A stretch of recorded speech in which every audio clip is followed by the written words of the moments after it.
Salut à tous, j'espère que vous allez bien. On se retrouve dans une nouvelle vidéo différente de ce que je peux vous proposer d'habitude, à savoir des tests, des unboxings, des projets autour de l'informatique et du high-tech.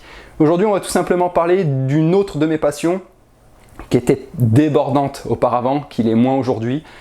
Tout simplement, on va parler du full set de la Dreamcast. Alors, de ce full set là, si la vidéo plaît, je pourrais présenter d'autres choses, j'en dis pas plus, je l'avais déjà dit en live, j'ai beaucoup d'autres jeux, peut-être d'autres full sets, qui sait, ceux qui m'ont suivi le savent. Mais aujourd'hui, on va se concentrer sur la Dreamcast. Voilà. Donc la Dreamcast, qui est tout simplement ma console coup de cœur. J'en ai eu énormément des consoles, je vais pas dire toutes parce qu'il y en a plein. J'en ai eu beaucoup. Pour celles qui sont sorties en France, vraiment je les ai quasiment toutes. Et la Dreamcast a été celle qui a vraiment, on va dire, marqué une étape dans ma culture du jeu vidéo et dans les possibilités jeux vidéo ludiques, online ou autre. Cette vidéo n'a pas de trame, c'est-à-dire qu'elle va être faite spontanément, il n'y a rien d'écrit. Donc le but étant déjà de vous présenter tous les jeux dont je dispose, à savoir donc des jeux de la console qui sont sortis depuis le 14 octobre 1999, date de sortie de la Dreamcast en France, jusqu'à nos jours. Il faut savoir que je précise bien jusqu'à nos jours parce qu'il y a encore des jeux qui sortent. Et là dernièrement, j'ai pu participer à un Kickstarter sur un jeu, Arcade Racing Legend. Et d'ailleurs, ce jeu-là, je le recevrai en décembre. Donc il y a encore des jeux qui sortent. Et donc là, je vais vous présenter la collection complète jusqu'à aujourd'hui. Donc la collection officielle donc, de Sega, enfin de la Dreamcast, lorsqu'elle était en vente sur le marché européen, jusqu'à donc tout simplement entre guillemets sa mort, même si c'est dur à dire, à un moment donné la Dreamcast est morte, sera en tout cas sur le marché européen. Et même après partout dans le monde. Et je vais vous présenter ensuite la liste, enfin tous les jeux indés qui sont sortis par la suite en version PAL. Comme vous pouvez le voir, je vais parler que de la version PAL. Moi j'ai le full set version PAL qui veut dire européen. On va faire un petit glossaire parce que tout le monde n'est pas au courant de ce que signifient certains mots. Donc full set signifie l'ensemble des jeux d'une console. En ce qui concerne donc la Dreamcast, c'est l'ensemble des jeux qui sont sortis sur la console. Et version PAL, quand je dis version PAL, c'est la version européenne. Donc tous les jeux européens qui sont sortis sur cette console. C'est bien simple, on peut remarquer ces jeux. Ils étaient bleus, la tranche était bleue, c'était la version PAL. Les Japonais, eux, c'était en fait blanc et rouge, leur code couleur. Et nous, c'était blanc et bleu. Donc, on va commencer par faire un focus, un zoom sur l'ensemble des jeux, voilà, à vous présenter, à savoir qu'il y a eu 216 jeux plus 1. Alors pourquoi 216 jeux? 216 jeux version PAL, sortis dans le commerce, et il y a eu également un jeu qui s'appelle Sega Swirl, qui est sorti en fait sur un CD démo, c'était un CD démo que l'on pouvait se procurer. Donc je vous le montrerai, et sur ce CD en fait de démo, le jeu Sega Swirl, c'est un jeu en entier, c'est-à-dire c'est un jeu complet qui se trouvait sur un CD donc, de démo, et ce jeu là n'est pas sorti à part, donc il y a 216 jeux plus 1, ça fait 217. Après, petite particularité que je vais montrer là en ce qui concerne ça, donc on en parlera par la suite, je sais pas quand encore dans la vidéo comment je vais l'agencer. C'est en fait, ça s'appelle Première. Ça c'est très intéressant car c'est un disque officiel Sega distribué à la presse, et à l'intérieur on trouve des informations officielles sur des choses qui devaient sortir, sur des choses d'ailleurs très surprenantes. Donc j'en dis pas plus pour le moment, on va faire un focus sur l'ensemble des jeux, et puis après je vous présenterai des petites pépites, des petites informations assez intéressantes, et surtout je vais vous faire mon top 10 des jeux sur la Dreamcast. Alors je ne sais pas si je vais réussir à condenser, à en mettre que 10, parce qu'il y en a eu tellement des jeux intéressants que 10 ça va vraiment être dur, mais je vais essayer de vous faire ça. Allez, à tout de suite.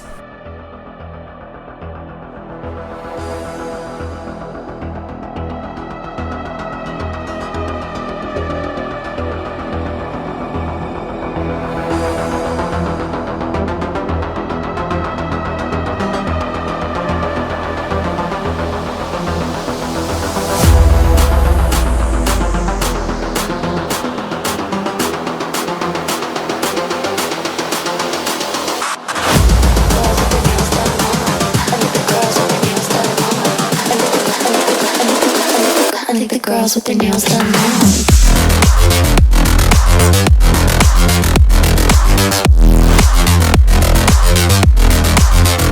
Girls with their nails done.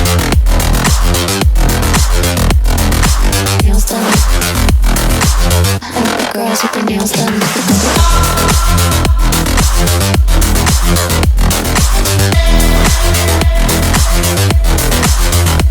Girls with their nails done.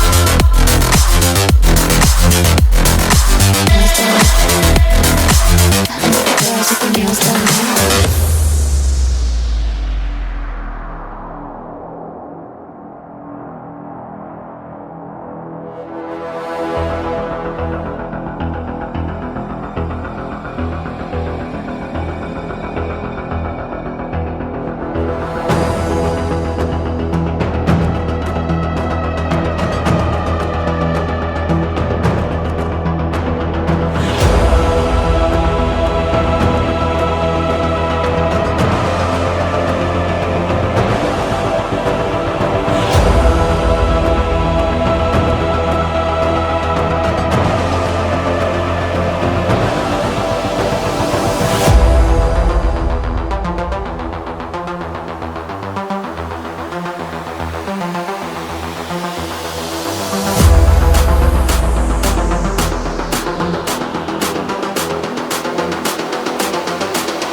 Girls with their nails done now.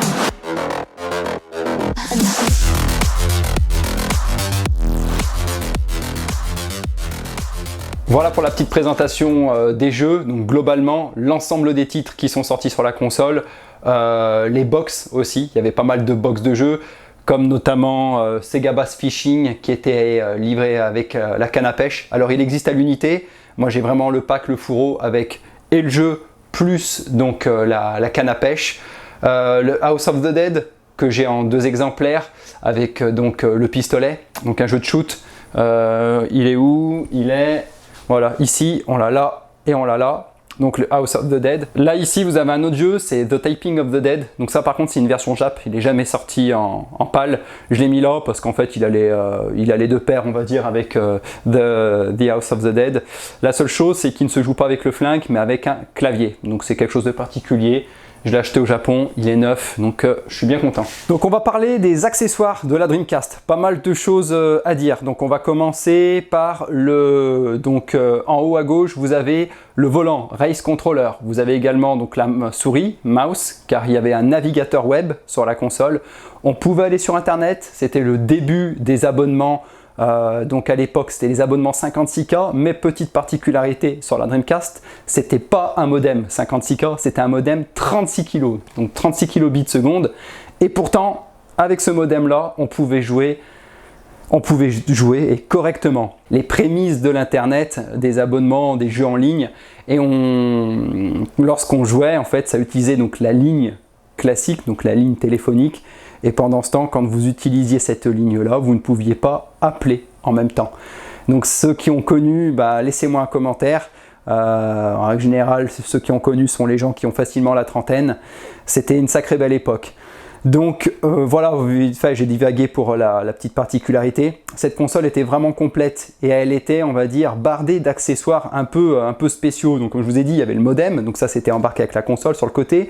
Le volant, la souris et le clavier pour revenir sur internet, parce qu'on pouvait également donc naviguer, pas seulement jouer. Et il y avait les cartes mémoire. Alors, les petites cartes mémoire, Visual Memory, voilà, c'était ça. Et en gros, si vous préférez, c'était une petite console de poche. Cette carte mémoire se mettait dans la manette, tout simplement, en fait, dans la manette, vous la clipsiez. Alors là, j'en ai pas, mais si j'ai des manettes, mais elles sont neuves, j'en ai d'autres dans des casiers. On prenait en fait tout simplement la carte mémoire, on la mettait dans la console, ça l'alimentait, et sinon dans la carte mémoire en elle-même, il y avait des piles plates rondes. Et la particularité, c'est qu'on pouvait interroger ses sauvegardes, donc on pouvait regarder les sauvegardes de jeux que l'on avait, mais si vous regardez bien, il y a une croix multidirectionnelle, des boutons A, B, également le bouton Sleep et Mode, et en fait, via cette carte mémoire, il y avait des mini-jeux. Donc des choses qui étaient téléchargeables, mais également des mini-jeux par rapport aux jeux que vous achetiez. Je vais vous prendre un exemple tout simple, Sonic, pour ceux qui ont connu. D'ailleurs, Sonic, ça a été le jeu le plus vendu de la Dreamcast, 2,5 millions d'exemplaires. Sur Sonic, il y avait ce qu'on appelait des Chaos. Donc en gros, ce sont comme des Tamagotchi ou des petits Pokémon. Pour faire par rapport à maintenant, si on devait comparer. Et bien avec en fait cette carte mémoire, on pouvait les gérer, on pouvait gérer l'évolution donc de ces chaos, et on pouvait tout simplement jouer avec. Donc moi, quand j'étais plus jeune, j'emmenais ma carte mémoire et j'ai eu, oui, je l'avoue, joué en cours avec mes petits, tout simplement avec ma carte mémoire. Et j'ai pu jouer avec. Il y avait aussi sur Marvel vs Capcom, il y avait tout ce qui était possibilité de costumes. Il y avait des crédits en fait de la monnaie, et on pouvait faire des choses et tout ça. Bref, pas mal de petits jeux qui étaient dessus, et ça pouvait apporter aussi un plus, justement. Ces jeux, c'était pas que seulement gadget, on pouvait jouer avec, et ça apportait un plus après dans le jeu réel sur lequel il était associé. Donc quand je vous dis par exemple Sonic, c'est-à-dire que dans Sonic, les chaos apportaient quelque chose. Donc du coup voilà, donc ça méritait vraiment de s'attarder un petit peu sur cette carte mémoire qui était vraiment spéciale. Et à l'époque, tout comme la console de toute façon, je vais à mon avis le dire plusieurs fois dans la vidéo, cette console était trop en avance sur son temps. Elle avait beaucoup trop d'avance. Elle avait le online, elle avait des graphismes qui étaient tout simplement insane à l'époque. Je vous assure, j'avais des potes quand ils venaient à la maison. J'avais à l'époque, quand j'avais pas mal de jeux, mais j'avais Shenmue, et à l'époque, quand mes collègues venaient à la maison, on comparait avec n'importe quoi, c'était inégalable. La Dreamcast était vraiment au-dessus. Les couleurs, elles étaient pétillantes, les jeux, ils étaient complètement fous. En plus, c'était une console qu'on sentait vraiment arcade, donc les jeux de combat, c'était de la folie. Enfin bref, c'était vraiment une console qui est en avance sur son temps par rapport à pas mal de choses, et je pense que... c'est qu'il n'y a pas eu le marketing derrière qui a suivi, ce qui a fait que cette console s'est cassée la gueule. Alors ça, je pourrais en parler longuement, parce que en fait, je dis ça, mais dans ce que je dis, c'est pas je pense, c'est qu'il y a eu également un peu de ça. Ça sera pas le sujet de la vidéo, je vais m'arrêter là-dessus, parce que sinon elle va être beaucoup trop longue, je pourrais en parler pendant des heures. Voilà, donc ça c'était la petite présentation de la carte mémoire. Qu'est-ce qu'il y avait d'autre? Donc le contrôleur, alors je vais vous le montrer. Voilà deux manettes que j'ai récupérées. Alors je regarde beaucoup en fait sur la gauche, parce qu'en fait j'ai mon retour d'écran qui est plus gros que celui de la caméra. Donc deux manettes, ici, plutôt là, la couleur d'origine, vous voyez, et puis ici, celle-là qui a jauni. Donc comme toutes les anciennes consoles blanches, on le voit sur la NES, sur la Super NES, etc. Le blanc avait tendance à jaunir. Donc du coup, après, donc il existe une solution. Je vous montrerai un jour, parce qu'enfin d'ailleurs, quand je vais faire la restauration de la bande Dreamcast, la console qui était avec, je vais la restaurer et du coup je vais la reblanchir. Je vous montrerai comment. Donc voilà, en fait, avec la couleur, je crois que je me plante, d'origine, et après celle qui a jauni. Donc les cartes mémoire, donc là elles sont à l'intérieur ici. Voilà, donc je vais vous montrer maintenant comment on insère la carte mémoire. Donc c'est très simple. Ici il y a deux slots. Voilà, on mettait la carte mémoire là, et on avait son écran. Et à chaque fois que vous lanciez un jeu, la carte mémoire s'allumait, et il y avait des animations également. Donc je vous disais qu'on pouvait la transporter, la carte mémoire, elle était autonome, il y avait des piles à l'intérieur, et sinon quand elle était avec la manette, donc elle était auto-alimentée par le biais de la manette, mais on pouvait donc également, durant une partie, il y avait des informations qui apparaissaient, enfin des informations. Il y avait des choses qui apparaissaient, soit le logo du jeu, soit des informations en jeu. Bref, il y avait des interactions que vous pouviez faire, que vous aviez avec la carte mémoire. Donc possibilité d'en mettre deux, ou alors de mettre une carte mémoire et le pack vibration. Le pack vibration, je l'ai là. Donc présentation d'un nouvel accessoire, le Vibration Pack que l'on insérait de la même manière qu'une carte mémoire, en fait à l'arrière. Et en fait, ça permettait tout simplement de rendre votre manette vibrante. Donc ça, c'était vraiment pas mal, et c'était un accessoire. Voilà, donc maintenant on va parler du carton jaune que l'on voit à deux reprises, que l'on voit là et que l'on voit là-haut.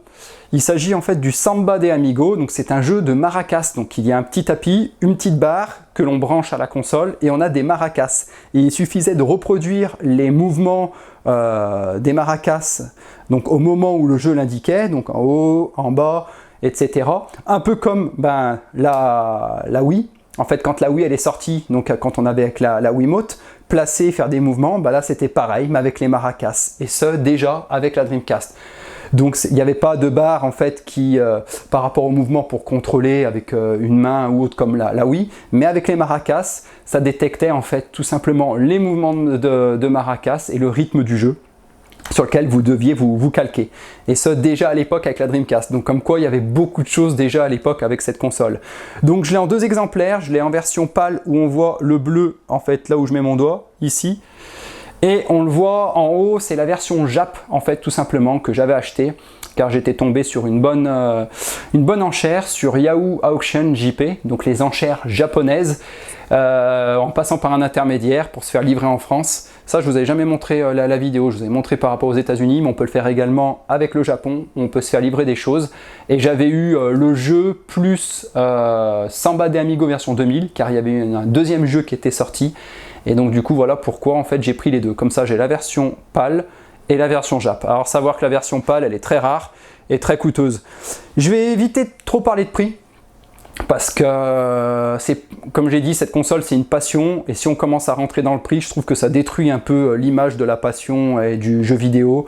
À savoir que forcément dans ces jeux-là, il y a des jeux qui sont cotés et qui valent cher, mais j'ai pas envie de m'attarder là-dessus en fait. Je préfère vous parler coup de cœur, exclusivité, jeux qui ont vraiment marqué, on va dire, une génération, qui ont marqué les esprits, qui ont innové, plutôt que de parler argent, cotation et tout ça. Ça, c'est pas, j'ai pas envie de rentrer là-dedans. Moi, j'ai fait cette collection de jeux pour moi et parce que tout simplement, elle représente énormément. C'est, comme je vous ai dit, c'est mon enfance. Donc oui, le Samba de Amigo, il vaut cher, mais voilà, c'est tout. Je m'en arrête là. Allez, on continue avec les accessoires. Donc l'arcade stick maintenant, qui est là. L'arcade stick, comme vous pouvez voir ici. Donc l'arcade stick, c'est tout simplement le joystick arcade, d'accord, pour les jeux de combat. Donc de la Dreamcast.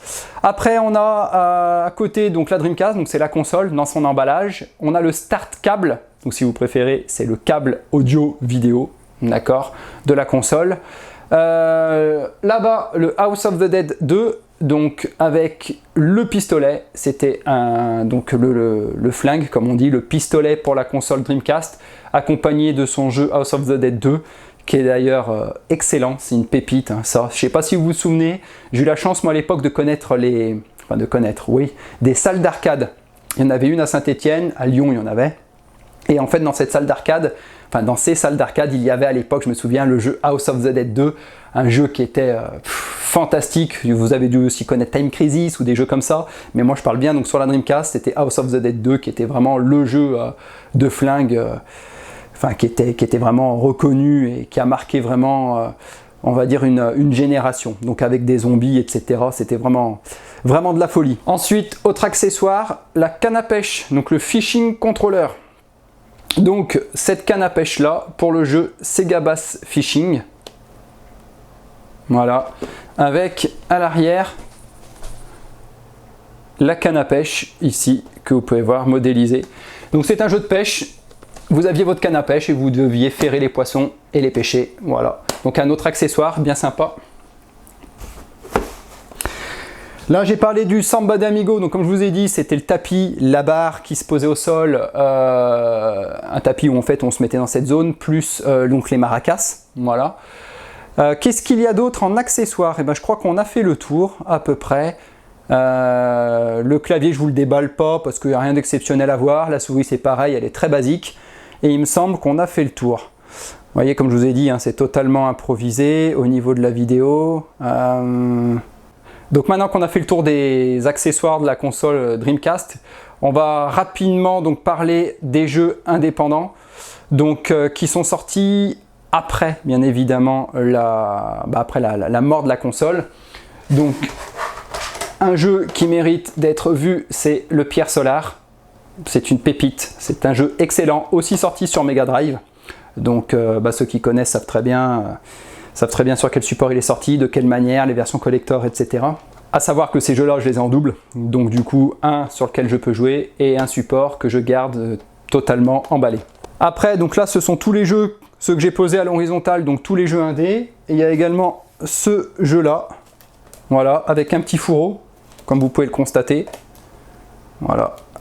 Donc c'est Alice Dreams Tournament, à ne pas confondre avec Alice Mom's Rescue, qui doit être quelque part par là, c'en est un autre. Parmi ces jeux indés, il y a des jeux qui sont sympas en version donc collector, enfin édition limitée, comme on peut le voir. Donc lui par exemple, Arm 7 en édition limitée, il y a 74 pièces sur 500. On peut le voir à l'arrière sur l'hologramme, 74 sur 500, enfin c'est le numéro 74. Et celui-ci, donc le Battle Crust Limited Edition, où à l'intérieur il y a un OST. Alors ce qui est dommage, c'est qu'en fait le CD il se balade à l'intérieur. Donc il faudrait que je l'ouvre pour pouvoir le remettre en place, mais ça ne le raye pas en fait, il y a des petites ailettes, mais ça craint pas grand chose. Donc voilà. J'avais fait un focus particulier sur cette figurine, qui est tout simplement donc l'emblème, celle qui représente en fait la console Dreamcast. Donc là on a la Dreamcast, donc la spirale là elle est rouge, c'était en fait les modèles japonais et US. Et en fait si vous regardez en détail, il y a plein de rappels de la Dreamcast. Ici, ses cheveux, c'est la spirale, le logo de la Dreamcast. Là, la manette. Ici, sa poche, c'est la memory card, la carte mémoire. Au niveau de l'épée, pareil, il y a la spirale. Au niveau de l'épée, qu'est-ce qu'il y a d'autre? Au niveau derrière, au niveau de sa cape, en haut, il y a l'aération de la console. Sur ses pieds, pareil, il y a les rappels avec les spirales de la console. Sur sa ceinture aussi, au niveau de son habit également. Bref, donc voilà la petite figurine qui représente en fait la console Dreamcast. Pareil, il existe une figurine qui représente la Saturn, la Mega Drive, enfin plusieurs consoles, et donc elle, c'est celle qui représente la Dreamcast. Voilà. Autre accessoire, heureusement que les cuts vidéo ça existe au montage, parce que j'allais l'oublier, le microphone. Donc il existait tout simplement, si vous préférez, là vous avez le logo du micro, là. Voilà, qui s'insérait en fait dans la console, enfin dans la manette, comme j'avais pu vous le montrer avec les cartes mémoire. Et en fait, c'était tout simplement un jeu sur lequel on jouait avec le micro. Donc on pouvait utiliser la voix et parler, et on pouvait jouer au jeu, enfin faire des interactions avec sa voix. Donc il existe ce jeu-là, mais il en existe un autre qui s'appelle Seaman. C'est un jeu homme-poisson, un homme-poisson dans l'eau. Et pareil, on a besoin du microphone. Alors je l'ai quelque part. Ah oui, je l'ai pas là, je l'ai en Jap. Donc parce que j'ai pas mal de jeux Jap également, mais là je vous parle vraiment du full set PAL. Donc petit aparté, il y avait un autre jeu auquel on pouvait jouer avec le micro et on contrôlait tout simplement son homme poisson avec sa voix. Voilà. Donc là c'est le jeu Planet Ring en PAL, en box avec le micro. Je vous parlais également tout à l'heure d'un jeu, comme je vous avais dit, 216 plus 1 jeu sur la Dreamcast. Eh bien, en fait, c'est tout simplement sur un CD de démo qu'il était. Donc le CD de démo, il est là. Il est là, si vous préférez. Ici, voilà. À l'endroit, ça ira mieux. Donc c'était un CD de démo où dessus, bah voilà, il y avait Soul River, Rayman 2, etc. Enfin, des démos de jeux. Et oui, car à l'époque, pour ceux qui n'ont pas connu, on achetait des magazines. À l'époque, on achetait des magazines où dessus il y avait les cheat codes, où dessus il y avait les solus, les tests de jeux vidéo, car Internet n'était pas répandu. Les supports, tout ce qui était média n'était pas sur Internet. Il n'y avait pas les tests comme aujourd'hui, on va sur Internet, on se fait la vie, on regarde un let's play, on regarde sur Twitch, etc. Ça n'existait pas. Donc on achetait des livres, et sur ces livres-là, on avait parfois donc des CD de démo, et puis des articles sur les jeux vidéo, les parutions, tout ce qui allait sortir à venir, des interviews, etc. Et donc je me suis procuré, donc c'était à l'époque, ce CD de démo dans lequel il y a Sega's World, donc c'est bien marqué, hein, Exclusive Full Game. Donc c'est sur ce CD de démo que se trouve le jeu Sega's World, la version complète, entière. Donc il y en a qui le mettent dans le full set, d'autres qui ne le mettent pas. C'est un jeu complet. Donc moi personnellement, dans l'esprit de la console, il est sorti quand la console était en ligne, quand elle était vendue, quand elle était sur le marché européen. Et c'est un jeu en entier, donc bien évidemment je l'inclus au full set de la console car c'est un jeu complet. Allez, on va maintenant parler de quelque chose qui a fait couler beaucoup d'encre à l'époque, les émulateurs sur Dreamcast. Il y a eu des émulateurs qui sont sortis pour émuler la PlayStation, première du nom, et les plus gros titres de celle-ci, enfin certains des plus gros titres de cette console. Ces émulateurs sont sortis bien en version originale, donc je vais vous présenter certains. Il y avait le Blimcast, donc ça s'appelait Blimcast, c'était l'émulateur Dreamcast pour émuler la PlayStation. Le Blimcast, donc Gran Turismo 2, il suffisait en fait de placer ce jeu dans la console, et une fois celui-ci placé dedans, en fait, il suffisait d'ouvrir le capot et ensuite de remplacer par son jeu Gran Turismo 2 sur PlayStation. On prenait bien le jeu PlayStation pour mettre après ce jeu-là. Et on avait la possibilité de jouer à Gran Turismo 2 sur Dreamcast. Une petite amélioration graphique, je vous montre à l'arrière comment il vantait les mérites. Voilà, sur PlayStation et sur Blim.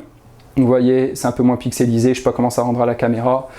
Bref, la Dreamcast étant plus puissante, ça permettait d'avoir de meilleurs graphismes. Donc il y avait le Blimcast pour Gran Turismo 2, il y avait le Blimcast pour Tekken. Alors je l'ai en double, je vais vous en ouvrir un, je vais vous montrer comment c'était. Ah, il y en a un qui est neuf, c'est lui, et celui qui est ouvert, c'est celui-ci. Voilà. Donc, le Blimcast pour Tekken 3, je précise, donc Tekken 3, voilà la différence. Sur PlayStation et sur Dreamcast, c'est sans appel la différence au niveau pixelisation. Et à l'intérieur, c'était comme ça. Voilà, vous voyez, Blim, TK3 pour Tekken 3. Et en fait, c'était une version de CD parce que on pouvait mettre son jeu à l'intérieur. C'est-à-dire, si vous aviez Tekken 3, vous mettiez votre jeu à l'intérieur. Et comme ça, vous aviez au sein du même boîtier votre jeu plus l'émulateur.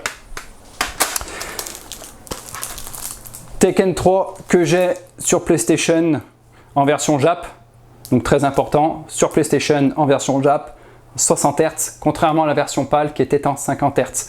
Donc c'est la raison pour laquelle j'ai la version Jap, alors je l'ai aussi en version PAL, hein, le Tekken 3, mais voilà, et ça permettait de jouer sur la Dreamcast à Tekken. Et pour finir, un autre émulateur, c'était le Blimcast Metal Gear Solid, donc je vous montre. Voilà le Blimcast Metal Gear Solid, on voit encore une fois la différence. Et là c'est la même chose, donc là par contre ils ont mis 2 CD, c'est un peu nul parce que le Metal Gear il y a déjà 2 CD, donc en fait il aurait fallu faire un support pour 3 CD si on voulait vraiment le mettre à l'intérieur, bref. Donc for US and PAL version, donc voilà, pareil. Donc on pouvait émuler le Gran Turismo 2, le Tekken 3 et le Metal Gear Solid, donc à savoir des must-have sur PlayStation. Même si on n'aime pas tous les genres, forcément en proposant ces trois, il y a forcément l'un d'entre vous, si vous avez plus de 30 ans et que vous avez joué à la console, qui a connu ou même qui a joué ou qui a eu tout simplement les trois jeux, que ce soit Tekken 3, Metal Gear Solid ou Gran Turismo 2. Il existe également un autre CD support Blim pour émuler toute une liste de jeux sur PlayStation, une grande liste, je dirais peut-être des bêtises, mais peut-être plus de 20, 30, peut-être même 40, bref, qui existent. Mais comment dire, en fait il n'est pas sorti, en fait il devait sortir ce CD, mais forcément il y a eu procès contre la société en question et ce n'est jamais sorti. Donc c'est un peu compliqué, je vous raccourcis l'histoire, d'accord. Il y a un autre Blim qui devait sortir avec une multitude de jeux qui étaient, on va dire, émulables sur la console.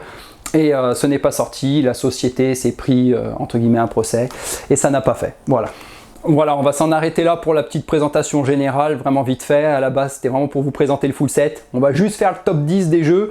Je me rends compte qu'il y a énormément de choses à dire sur cette console, que je passe à côté d'une multitude de choses en ce qui concerne les possibilités hardware anciennes et actuelles, parce que aujourd'hui, on peut faire une multitude de choses avec la console, tout ce qu'il y a eu également en termes de logiciels et de homebrew sur la console, donc ça j'en parlerai pas. Si ça vous intéresse, j'en ferai une vidéo détaillée, mais il y a énormément de choses à dire et du coup je vais passer au top 10 des jeux qui me semblent être vraiment essentiels. Je vais vous présenter en fait tout simplement le jeu en entier sous toutes ses coutures entre guillemets, donc des 10 jeux qui m'ont le plus marqué sur cette console.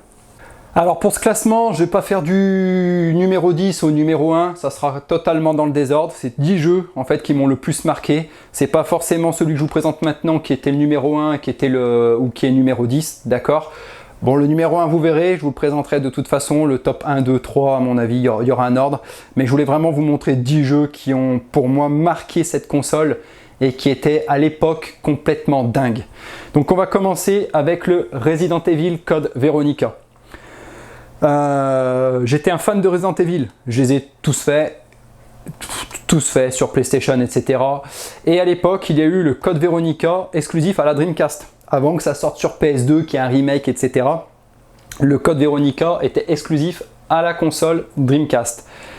Ce jeu, quand je l'ai allumé la première fois et que j'y ai joué, j'ai viré de la carte.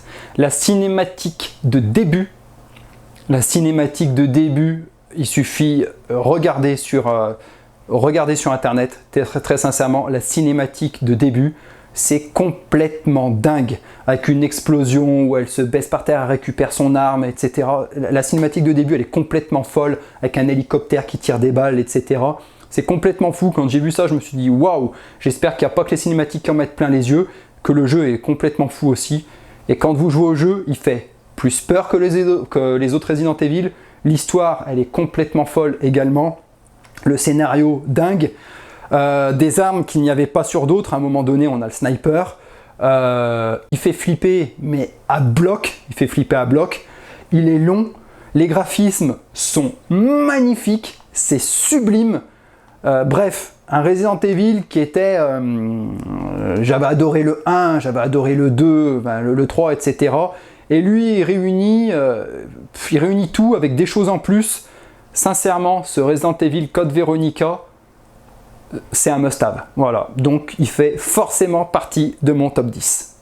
Autre jeu, Jet Set Radio. Donc pareil, un jeu, on contrôle un bonhomme sur des rollers. C'est un jeu totalement en cel shading. Donc pour ceux qui ne savent pas, le cel shading, voilà à quoi ça ressemble.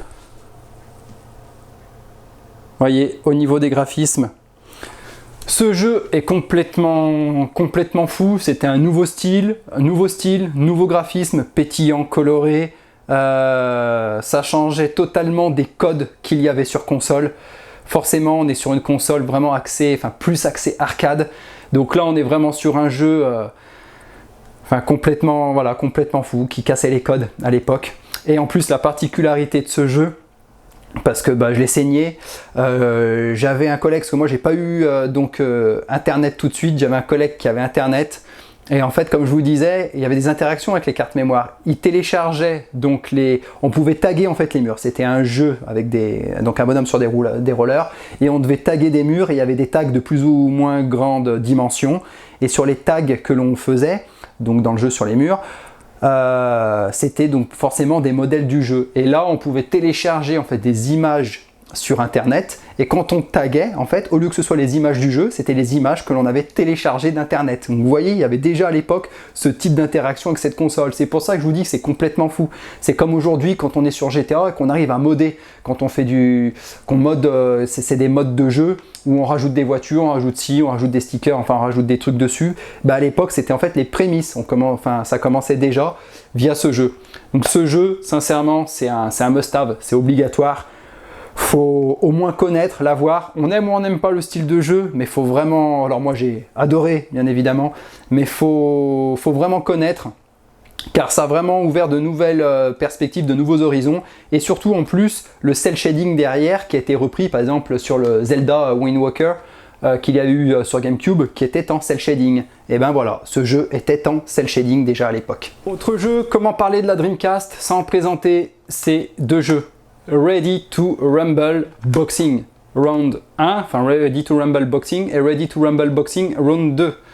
Voilà, jeu de boxe qui à l'époque était complètement fou, que ce soit niveau graphisme, niveau gameplay, c'était de la folie en fait. Quand on jouait à ce jeu, c'était des barres en fait. C'était la sensation de jouer à un jeu bien fait, pareil d'arcade, mais chez soi, une ambiance, tout était...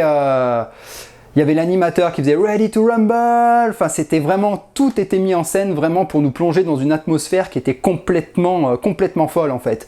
C'est ça, et en fait ces jeux sur cette console nous donnaient vraiment l'impression de s'éclater et de passer un moment unique que l'on ne pouvait pas avoir avec d'autres jeux. J'ai eu la PlayStation, vous inquiétez pas, quand je vous dis des jeux, j'en ai eu à l'époque, ça se comptait en centaines de jeux.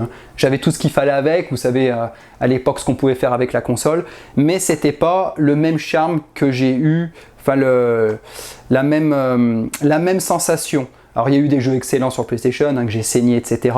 Mais là, ça donnait en fait une expérience de vie, une expérience de jeu qui était vraiment différente. Donc pareil, on ne peut pas parler de la console sans présenter ces deux jeux. Les Ready to Rumble, hop là, derrière. Donc Ready to Rumble Boxing, que je classerai également dans le top 10 des jeux à connaître, à découvrir ou de mes jeux préférés. Voilà, c'est l'une des 3 raisons. Donc Ready to Rumble. Ensuite, un autre must-have dans sa collection, c'est obligatoire, il faut détenir Soul Calibur.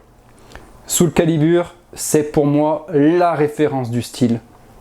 Ce Soul Calibur là est exceptionnel. Il est exceptionnel dans sa jouabilité, dans sa rapidité d'exécution, dans ses graphismes, la luminosité, les couleurs qui se dégageaient, vraiment toute la couleur au niveau des coups, l'ambiance. Soul Calibur, c'est un vrai jeu de combat. Ça, c'est vraiment un vrai jeu. C'était complètement pareil, j'arrête pas de le redire, de toute façon je le dirai tout le temps dans cette vidéo. C'était de la folie. Donc Soul Calibur, c'est vraiment un jeu qu'il faut avoir. C'est un jeu qui a vraiment marqué toute une génération. C'est un jeu plus qu'exceptionnel. Il est vraiment excellent ce jeu. Donc Soul Calibur, dans le top 10, clair, net et précis. Alors un autre jeu de combat, je pourrais en parler d'autres, il y a les Marvel vs Capcom, Capcom vs SNK, le JoJo's Bizarre Adventure, bref, il y en a eu pas mal des jeux de combat. Mais celui-ci pour moi est également à avoir dans sa collection, c'est le Rival School 2, aussi appelé Moero Justice Gakuen, donc au Japon. Un jeu excellent, pareil, je vais encore parler des couleurs, mais c'est vrai que la console, la Dreamcast, elle avait vraiment une particularité. C'était en fait dans ces couleurs pétillantes et qui vraiment étaient vraiment vives. C'était vraiment des couleurs qui pétillaient à l'écran et c'était pas fade. Donc ce jeu de combat à avoir. Voilà, pour l'occasion, je sors le livret de ce jeu, donc un gros livret. À l'intérieur, on retrouve donc tous les personnages. Donc un chara design qui est magnifique. Et pourquoi j'ai sorti le livret? Tout simplement parce qu'en fait la particularité de ce jeu, c'est que tous les personnages viennent d'écoles différentes. On a par exemple Batsu qui vient de l'école de Taiyo, on a Hinata, pareil, école de Taiyo, Shoma, école de Gorin. Et en fait ils viennent, ce sont des étudiants ou des professeurs en fait qui sont des combattants. Et en fait j'ai trop aimé l'esprit. Par exemple, il y a Bowman, c'est le préparateur physique. Il y a quoi d'autre? Qu'est-ce qu'on retrouve d'autre? On a Batsu, donc qui fait de nombreux sports. On a Yurika, qui présente d'exceptionnelles aptitudes musicales et fait du violon. On a Kyoko, donc qui est l'infirmière énergique. On a Hideo, expert en karaté. Bref, en fait, on retrouve en fait tous ces personnages qui viennent d'écoles différentes et qui ont tous en fait une particularité qui fait, du coup, les personnages sont issus de ces écoles et ces particularités font d'eux des combattants. Donc, on va dire experts en la matière, dans un certain domaine. Voilà, donc c'est pour ça que j'ai voulu vous montrer. Donc ce jeu, pour moi, c'est vraiment un must-have à avoir. Je vous le conseille, si vous avez la Dream et que vous ne l'avez pas, il faut l'avoir. Ensuite, autre jeu, les Power Stone. Là, on rentre dans quelque chose qui commence à être assez exceptionnel. Donc Power Stone 1, Power Stone 2. Jeu de combat, d'arcade, plateforme. C'est un peu, on va dire, les prémices de Smash Bros. En quelque sorte, dans Smash Bros, il y a des objets à récupérer sur le terrain. Là, il y a des objets à récupérer. Il y a des plateformes. On peut monter de plateforme en plateforme. Mais là, en même temps, c'est animé. C'est-à-dire qu'en fait, vous allez aller de décor en décor. Au fur et à mesure que celui-ci va se détruire, au fur et à mesure que le temps va avancer, au fur et à mesure que les animations vont se débloquer. Bref, c'est quelque chose d'exceptionnel. Il y a aussi donc des diamants, des joyaux. Je ne sais pas comment on pourrait appeler ça. On va dire des pierres précieuses qui sont à récupérer donc sur la map. Et quand vous les récupérez, en fait, vous vous transformez, vous avez en fait votre personnage qui est, on va dire, en God mode, et là, à ce moment-là, vous pouvez faire des techniques spéciales durant un certain temps, avant que vous perdiez en fait à nouveau ces pierres précieuses, qu'elles soient éparpillées ou qu'elles réapparaissent, et que vous puissiez les récupérer. Possible de jouer à 4 en même temps, jeu de combat à 4 en même temps sur la map, et comme je vous dis, en fait, le décor, ça évolue, ça avance, il y a des mondes différents, il faut bien penser à un moment donné à aller à un certain endroit, sinon vous allez vous faire éjecter, bref, de la folie, des objets à récupérer, il y a des parapluies, des choses et tout ça, et ce qui est bien, c'est qu'en fait, il faut les débloquer ces objets, on a des crédits, on a de la monnaie, donc débloquer ces objets, faire des missions, faire le mode arcade, etc. Un jeu, tout simplement, exceptionnel. Donc, il y en a deux, Power Stone 1 et Power Stone 2, c'est obligatoire. C'est-à-dire, si vous avez la Dreamcast, c'est obligatoire d'avoir ces deux jeux, car ils sont tout simplement exceptionnels. Il faut les avoir pour sa collection, pour sa propre culture du jeu vidéo. Si vous aimez le jeu vidéo, il faut vraiment les détenir pour au moins y jouer et savoir que ça existe, surtout savoir que ça existe. Et ils sont tout simplement majestueux, ces deux jeux. Voilà, donc Power Stone 1, Power Stone 2. Je vais vous montrer, c'est où que les images pourraient être le plus parlantes. Peut-être là-dessus, sur celui-là. Ici.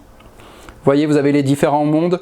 Pareil, dans les décors, vous pouvez en fait utiliser le décor. Là, à un moment donné, sur la deuxième photo, il y a un sous-marin. On peut monter dans les canons et utiliser les canons. Bref, c'est vraiment de la folie. Je le redis encore une fois. De la folie. Allez, donc là on va rentrer dans les 4 derniers et on peut dire par contre qu'à partir de maintenant ça serait presque en fait un top 4. Il y a le Power Stone, on pourrait quand même le mettre aussi dedans. Alors le top 3 c'est certain, mais on pourrait presque dire que là on est dans le top 4 en fait des jeux de la console. On passe au Sonic. Bref, je pense qu'il n'y a rien à dire, il n'y a pas besoin de les présenter. Sonic Adventure 2. Quand vous lanciez le jeu sur la console la première fois, c'est-à-dire quand moi j'ai vu, parce qu'en fait le jeu je ne l'ai pas eu dès la sortie, quand j'ai vu le jeu, il y avait des magasins de jeux vidéo, donc à l'époque comme aujourd'hui, mais des indépendants, quand j'ai vu le jeu se lancer, y tourner, et que j'y ai joué la première fois dans un magasin, j'ai tout simplement halluciné. Vous mettiez le jeu en route, vous lanciez, et là on avait Sonic en 3D, dans un univers entièrement en 3D, magnifique décor, pareil, c'était lumineux, c'était clair, des images, mais c'était parfait, totalement en 3D, son personnage modélisé en 3D, une claque graphique, sans perdre tous les avantages d'un Sonic, c'est-à-dire vitesse, rapidité, jouabilité, de la folie, et surtout des personnages que l'on pouvait également contrôler dans le jeu. Donc il y avait plusieurs personnages que l'on pouvait donc débloquer au fur et à mesure qu'on avançait dans le jeu. Débloquer, il y avait aussi une map centrale, enfin un endroit, un lieu central où on pouvait justement faire des choses, des interactions avec les chaos, etc. Bref, Sonic Adventure 1, Sonic Adventure 2, ça bien évidemment c'est obligatoire, ça reste un classique. Forcément Sonic c'est Sega. Mais là, vraiment, ces deux jeux, faut les avoir. C'est quelque chose d'extraordinaire. Voilà, Sonic Adventure 1, Sonic Adventure 2, c'est d'ailleurs, faut le savoir, c'est le jeu le plus vendu de la Dreamcast. 2,5 millions d'exemplaires. Et c'est pas pour rien. Voilà. Allez, le top 3, forcément. Limite, j'en ai les frissons. Parce que là, on rentre dans un truc, c'est fou. Skies of Arcadia, c'est pour moi l'un des RPG au monde, l'un des meilleurs RPG au monde. Voilà, tout simplement. Skies of Arcadia, c'était à l'époque une claque graphique, ça ok, mais vraiment un style de jeu particulier. On avait son navire dans les airs, c'était un RPG qui était vraiment complètement fou, des personnages bien réalisés, de bons sorts, une expérience. En fait, c'est ça qui est difficile en fait à décrire, parce que je vais vous parler de graphisme, je vais vous parler de couleurs ou autre.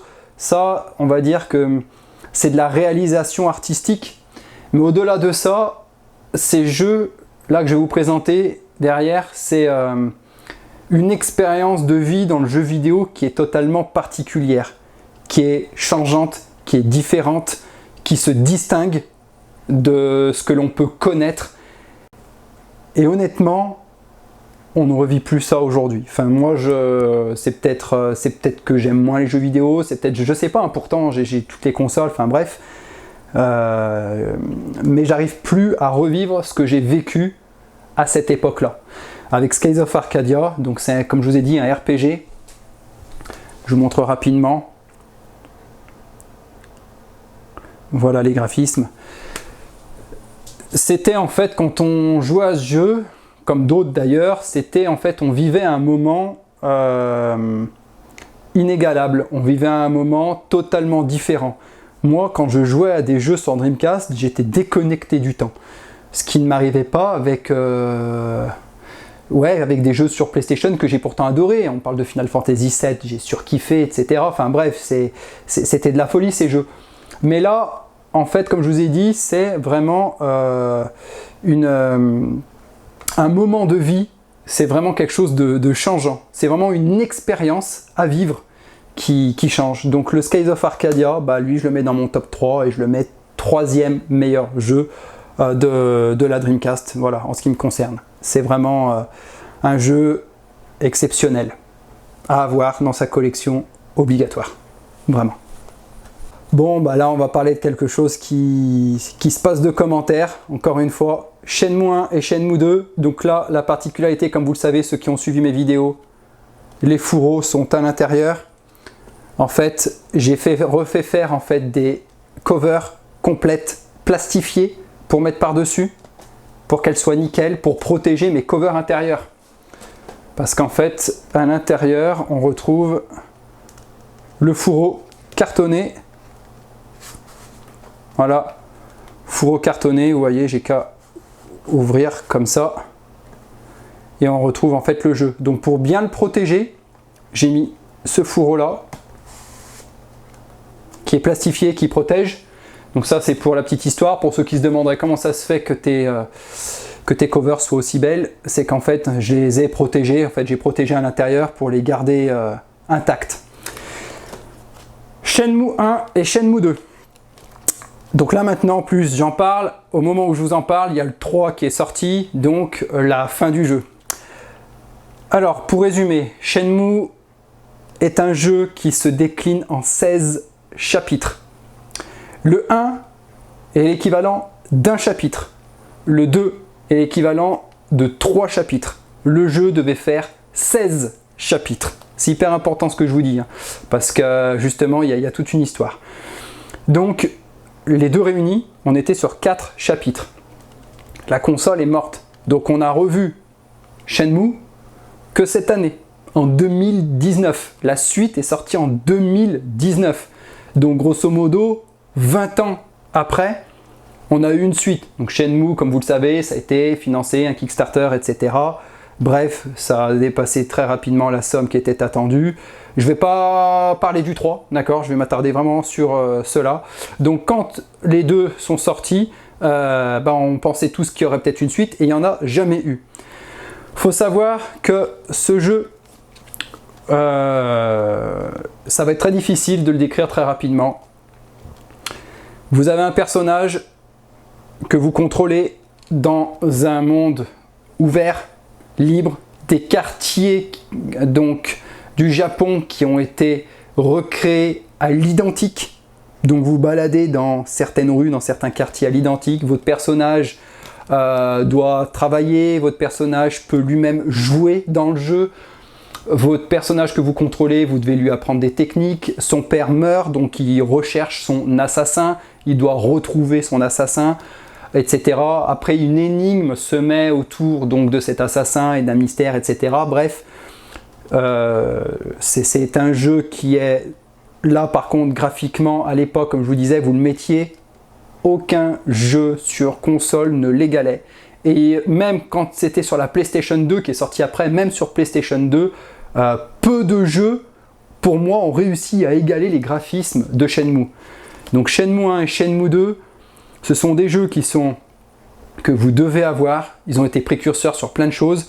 Alors, dans ce jeu-là, il y a ce qu'on appelle du QTE, Quick Time Event. Vous savez, où on doit appuyer rapidement sur un bouton pour réaliser une action. Si on ne la réalise pas, eh ben on se fait contrecarrer ses plans, ses coups, etc. Enfin bref, à un moment donné, il y a un bouton qui apparaît à l'écran, hop, vous devez vite appuyer, sinon bah, vous ne réussissez pas ce que vous êtes en train de faire, soit d'enjamber quelque chose, soit de mettre un coup, bref, ou de vous détacher. Donc il y avait des QTE.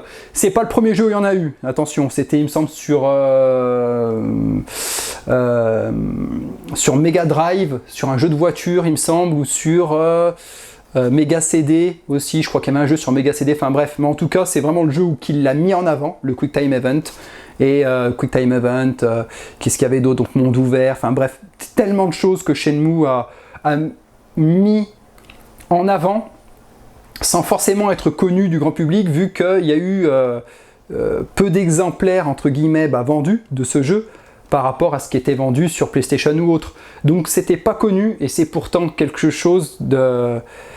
Encore une fois, ce jeu est une expérience de vie, une expérience dans le jeu vidéo à vivre. C'est-à-dire qu'en fait, vous vivez un instant, vous vivez un moment, vous vivez votre jeu, vous vivez votre partie, et comme j'ai pu le dire déjà avant, vous étiez déconnecté. C'est-à-dire que quand moi je jouais à ce jeu, j'étais déconnecté du temps. On avait le temps, on était libre de faire ce que l'on voulait, on n'était pas pressé. On pouvait aller jouer dans une salle d'arcade, on pouvait dépenser son argent à tirer des petits goodies, des petits gâchapons, etc. On pouvait, il y avait un moment donné, il y a une scène, on peut nourrir un chat, il y a plein d'actions à faire. Et en fait, on vit des choses à travers ce jeu qui ne s'expliquent pas, c'est la vie. C'est-à-dire qu'à un moment donné aussi on travaille, on doit travailler pour gagner de l'argent, donc on a Action Fenwick, il y a aussi des courses de Fenwick, on vit des choses, et en fait, nous-mêmes, on vit son jeu et on vit une expérience, et chacun vivra en fait une expérience de manière différente. On vivra une expérience de jeu, et je vous le dis, ce genre de jeu, sincèrement, ça prend aux tripes, c'est-à-dire quand on y pense maintenant, que ça existait il y a de ça 20 ans, par rapport à ce qu'il y a aujourd'hui, finalement, oui, on évolue au niveau graphisme, mais ça c'est normal, c'est la technologie embarquée des consoles qui évolue, tout ce qui est carte graphique, GPU, CPU, etc. Mais vivre des moments différents dans le jeu vidéo, ça existe quasiment plus. Je dis quasiment plus parce que dernièrement, là, il y a eu Death Stranding qui est sorti, et le Death Stranding, pareil pour moi, on vit en fait une expérience dans le jeu vidéo. Qu'on aime ou on n'aime pas, mais on vit une expérience. Et là pour moi, voilà, ce genre de jeu c'était ça. Mais par contre, voilà, donc c'était un RPG, mais pas que. Pour moi, pas que. C'est un jeu d'aventure, un jeu d'action, un RPG. Bref, Shenmue, c'est un must-have, c'est obligatoire à avoir dans sa collection. Et je le mets en top 2, ce jeu. Je pourrais quasiment le mettre en top 1, mais je le mets pas en top 1 parce que derrière je vais vous sortir un jeu et on va voir ça tout de suite. Allez, pour finir, le jeu qui pour moi est numéro 1 sur la console. Et là, je peux en parler en long, en large, en travers, donc je vais me limiter parce que sinon ça serait trop long. Il s'agit de PSO. Enfin on l'appelle comme ça, PSO, c'est Phantasy Star Online. Donc il y a ici le premier qui est sorti, et ensuite le deuxième, la version 2. Où on pouvait d'ailleurs reprendre la partie, enfin son personnage de la version 1 pour l'emmener sur la version 2. Phantasy Star Online, c'est quelque chose de complètement fou. C'est un MMORPG. Alors MMORPG, on va dire c'est un RPG en ligne. Voilà, on pouvait jouer à 4 en même temps. Dans les lobbies, on pouvait être plus nombreux. Les lobbies, en fait, c'était des salles communes, et ensuite on rejoignait une partie que l'on pouvait, on pouvait mettre un mot de passe, et ensuite on pouvait jouer à 4 dans la même partie. On montait son personnage en niveau. Il y avait 4 niveaux, on les faisait en boucle. Il n'y avait que 4 niveaux en boucle, en boucle, en boucle, avec la difficulté qui changeait. Ce qui m'a marqué, c'est tout simplement, en fait, le online. J'ai découvert le jeu en ligne en coop, donc ça m'a marqué.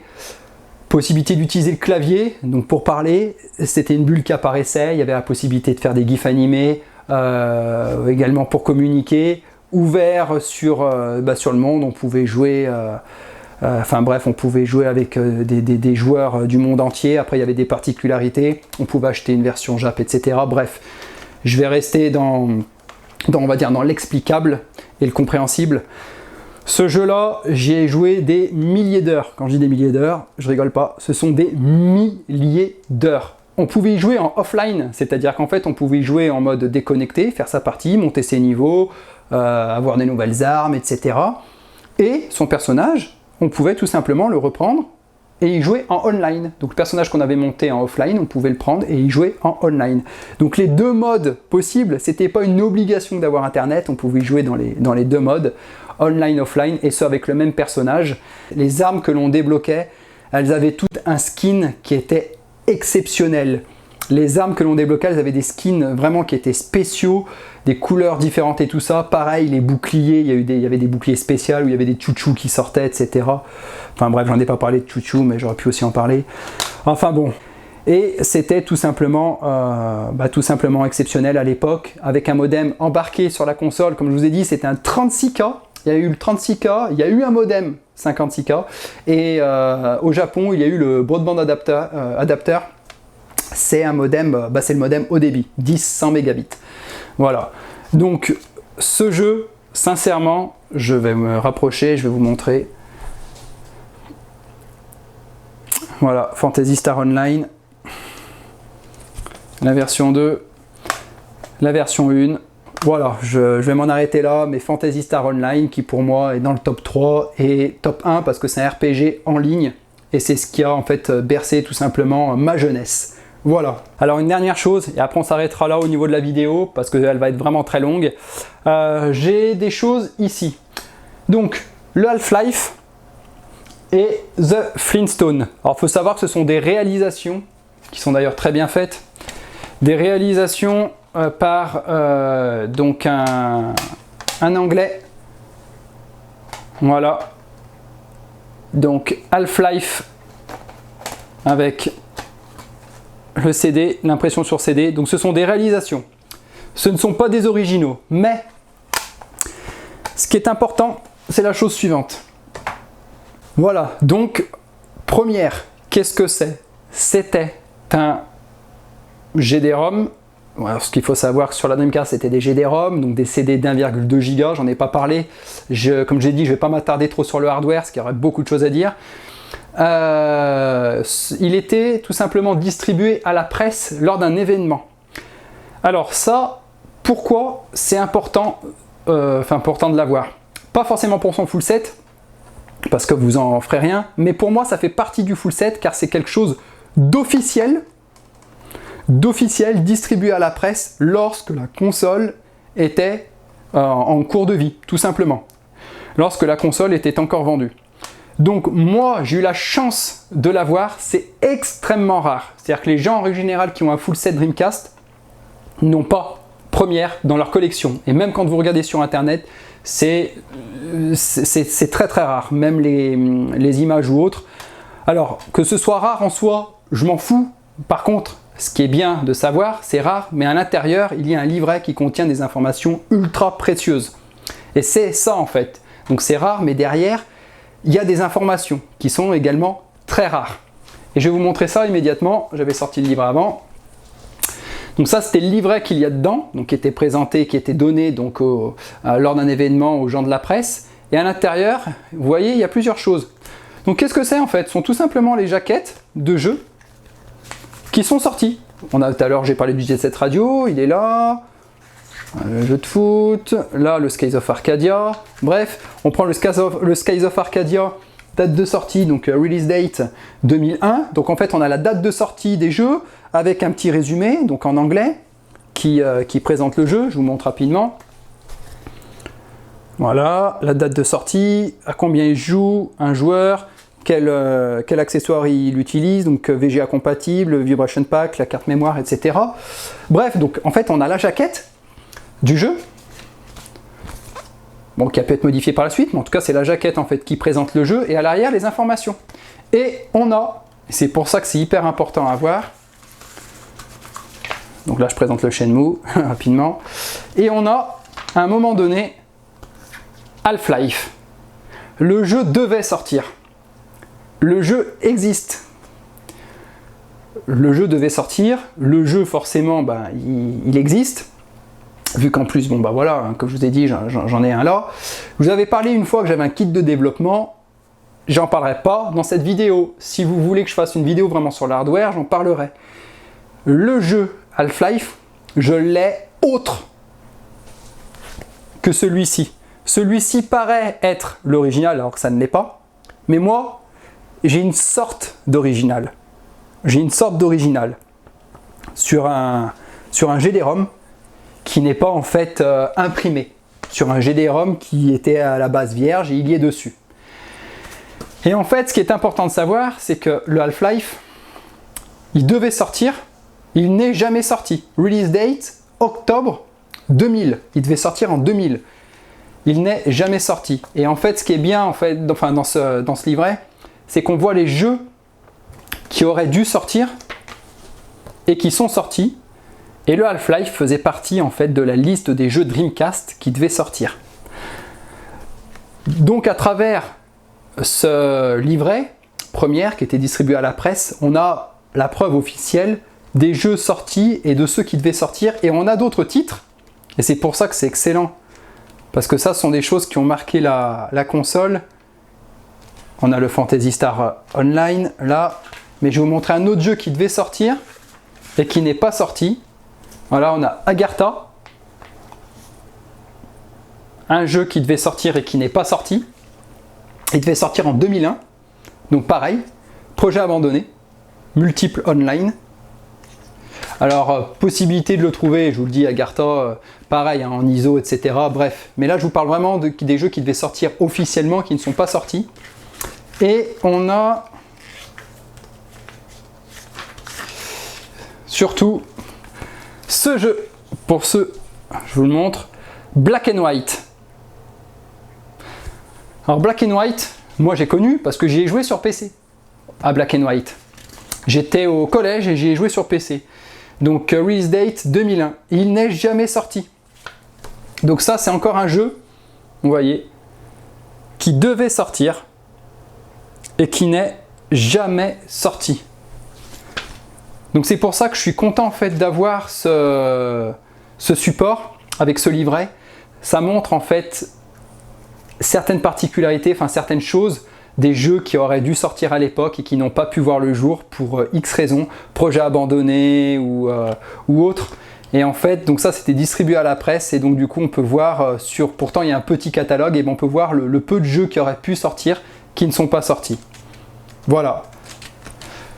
Donc quelque chose d'officiel en fait que je mets dans ma collection. Donc il y a 216 jeux plus 1 et je mettrai encore même plus 1 par rapport à ça, qui n'est pas un jeu mais où à l'intérieur il y a un CD. Il y a également des musiques et surtout le livret. Pour moi c'est vraiment ça aussi qui est important, et c'était avec une boîte pâle et tout, hein. Donc la boîte voyez bleue, donc les jeux qui auraient dû sortir et qui ne sont pas sortis. Et quand on voit ça, c'est vraiment regrettable, parce que quand on prend le Half-Life, c'était un jeu de fou furieux. Le Black and White c'est pareil, et Agartha, je sais pas ce que ça aurait donné je sais pas ce que ça aurait donné. Voilà, donc je peux pas en parler. Voilà, c'est tout pour cette présentation. J'ai essayé d'être rapide. C'était compliqué parce que présenter un full set très rapidement comme ça, j'ai omis plein de jeux, hein. Il y a plein de jeux dont je n'ai pas parlé et j'aurais pu et j'aurais dû en parler. J'ai dû faire court, alors que la vidéo à mon avis elle va durer vraiment longtemps, ça se trouve même pas loin d'une heure, je sais pas combien de temps. Je vais essayer de cutter un maximum de choses pour donner un maximum d'informations.